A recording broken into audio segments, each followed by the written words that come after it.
추위가 물러나고 포근한 봄 날씨가 찾아왔지만 함께 온 불청객이 있습니다. 바로 초미세먼지인데요. 특히 수도권은 올봄 들어 처음으로 고농도 미세먼지 비상저감 조치도 발령됐습니다. 관련해서 맹수영 기상칼럼니스트와 함께 자세히 짚어보겠습니다. 안녕하세요. 네, 안녕하세요. 안녕하십니까. 제가 초미세먼지라고 하긴 했는데 초미세먼지, 미세먼지 둘 다 문제인 건가요? 미세먼지는 이제 초미세먼지보다는 입자의 크기가 4배 정도 좀 큰 이제 미세먼지라고 보면 되는데 네. 지금 입자가 상대적으로 큰 미세먼지의 농도는 전국이 좋음에서 보통 단계를 보이고 있습니다. 예. 문제는 이보다 입자가 더 작은, 그러니까 머리카락의 한 20분의 1보다도 더 작은 그 미세먼지가 1세제곱미터당의 농도를 나타낸다라고 하는 것은 우리가 이렇게 쪼그려 앉아 있을 때 그 공간 안에 몇 마이크로그램이 이제 밀집되어 있는지 그거에 따라서 좋음, 보통, 나쁨, 매우 나쁨 단계로 나타나고 있는데요. 근데 네. 대부분 지역이 지금 나쁨을 평균적으로 보이고 있는데 상세한 지역을 좀 더 확대해서 살펴보면 경기도 지역 같은 경우에는 부천 지역이 매우 나쁨 단계를 좀 보이고 있고 인천 지역 같은 경우가 이제 수도권 지역에서도 좀 나쁨 농도 치고도 매우 나쁨에 거의 준하는 수준의 농도로 현재 나타나고 있습니다. 네.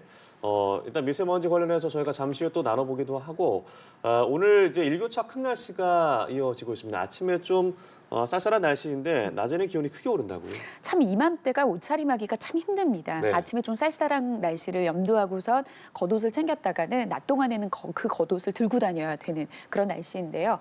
아침에는 지금 전국적으로 0도 안팎, 뭐 서울 같은 경우는 영상권으로 시작하기는 했지만 그래도 이 기온이 그래도 이맘때보다 그래도 1, 2도 정도 높은 기온입니다. 그런데 문제는 낮의 기온이 좀 큰 폭으로 오르고 있어요. 네. 어제 서울 같은 경우에는 낮 최고 기온이 14.9도까지 올랐는데 이맘때 같은 경우는 10도를 넘지는 않거든요. 그러니까 네. 평년보다 5도 이상, 오늘도 한 15도, 전국적으로도 12도에서 많이 올라가는 지역은 18도 분포로 보일 것으로 예상이 되는데 이 정도의 기온이라고 하면은 거의 한 3월 말에서 4월 상순의 기온이기 때문에 네. 낮과 밤의 일교차가 아무래도 그만큼 계절의 변화가 크게 느껴질 정도이기 때문에 큰 일교차 때문에 낮에는 훨씬 더 포근하게 느껴지고 좀 아침 저녁으로는 훨씬 더 좀 쌀쌀하게 느껴지는 그런 날씨가 나타나고 있습니다. 예, 포근한 날씨는 반갑지만 그만큼 미세먼지 걱정은 더 커지는 것 같습니다. 어제도 이 초미세먼지로 인해서 도심 하늘이 뿌옇게 변했는데 오늘 수도권의 미세먼지 비상저감 조치까지 시행됐다고요? 맞습니다. 주말부터 좀 빠른 수도권 지역 같은 경우는 지난주 후반부터 좀 미세먼지 농도, 그러니까 앞서 말씀을 하신 것처럼 입자가 큰, 굳이 구분을 하자라고 하면 더 입자 크기가 작은 초미세먼지 상황이 지난주 후반부터 좋지 않은 그런 상황인데요. 네. 좀 본격적으로 지난 일요일부터 국내에도 미세먼지가 좀 정체하는 그런 이제 기상 현상, 대기 환경이 나타나고 있는 가운데 국외로부터 유입되는, 그러니까 많은 분들이 미세먼지 농도가 높다라고 하면은 다 뭐 국외라고 하면은 이제 편서풍이라고 해서 전체적인 바람의 흐름이 서에서 동으로 좀 흘러가기 때문에 일본보다는 중국이겠죠.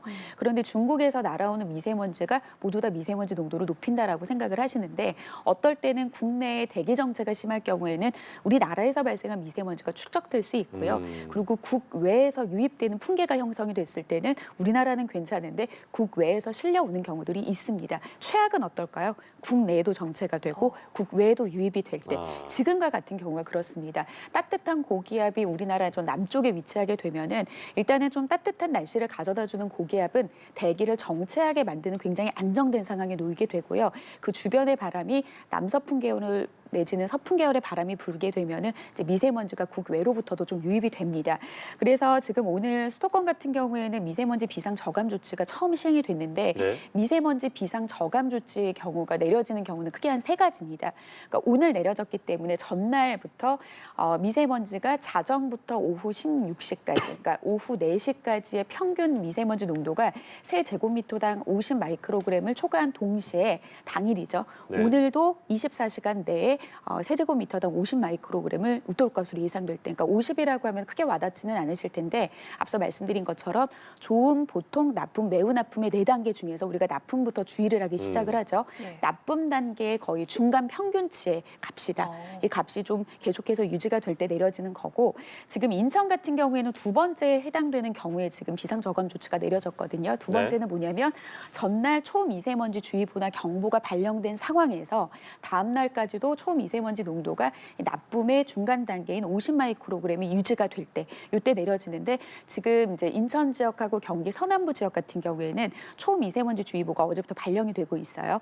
이 초미세먼지 주의보는 나쁨과 매우 나쁨의 경계치가 2시간 이상 유지가 될 때 내려지는 그런 주의보이기 때문에 내일까지 좀 미세먼지 농도가 좀 높을 것으로 보여서 비상 저감 조치도 내일까지도 이어질 가능성이 있으니까요. 좀 대비가 필요해 보입니다. 네, 사실 뭐 매년 반복되는 일이기 때문에 잘 아시겠지만 미세먼지 비상저감 조치가 시행이 되면 어떤 조치들이 이루어지는 겁니까? 그러니까 미세먼지 농도가 높게 되는 그런 상황들은 배출 자체가 많아질 때, 혹은 앞서 말씀드린 것처럼 국내 미세먼지가 정체되거나 국외에서 날아올 때, 또 우리가 기상 상황을 막을 수가 없지 않습니까? 네. 그래서 비상 저감 조치라고 하는 것은 기저 배출 물질 자체를 억제를 하는 거죠. 그래서 발표나 발효라는 말보다는 명령을 내린다. 그래서 네. 지자체에서 행정적인 규제가 좀 이루어지는데요.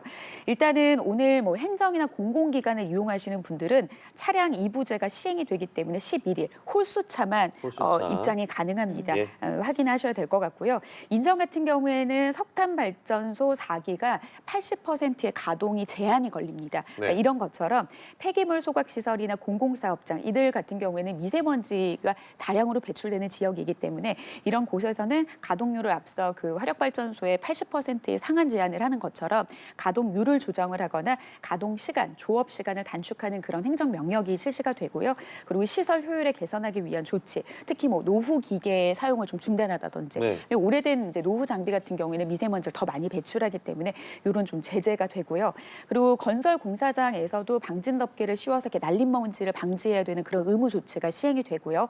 그리고 도심 내에서 아마 도로 청소하는 살수차들 오늘 많이 보일 겁니다. 이런 것처럼 도로 내에서도 미세먼지가 날리지 않도록 좀 어느 정도 억제해 주는 그런 행정적인 조치가 내려지게 되고 자동차 배출가스 공회전 그리고 사업장과 공사장의 지도 점검을 좀 강화해서 특히 이제 일부 지역 같은 경우에는 드론과 같은 이제 최신 어떤 첨단 장비를 활용을 해서 앞서 말씀드렸던 제재 상황들을 잘 지키고 있는지에 대한 감시와 단속이 좀 이뤄지고 특히 이제 저감 장치를 부착하지 않은 배출가스 5등급 차량 같은 경우에는 수도권 내로 진입이 못합니다. 만약에 발견된 즉시에는 또 10만 원의 과태료가 또 부과되기 때문에 이런 부분들을 잘 행정 조치가 어떻게 이루어지는지를 참고하셔야 될 것 같습니다. 네.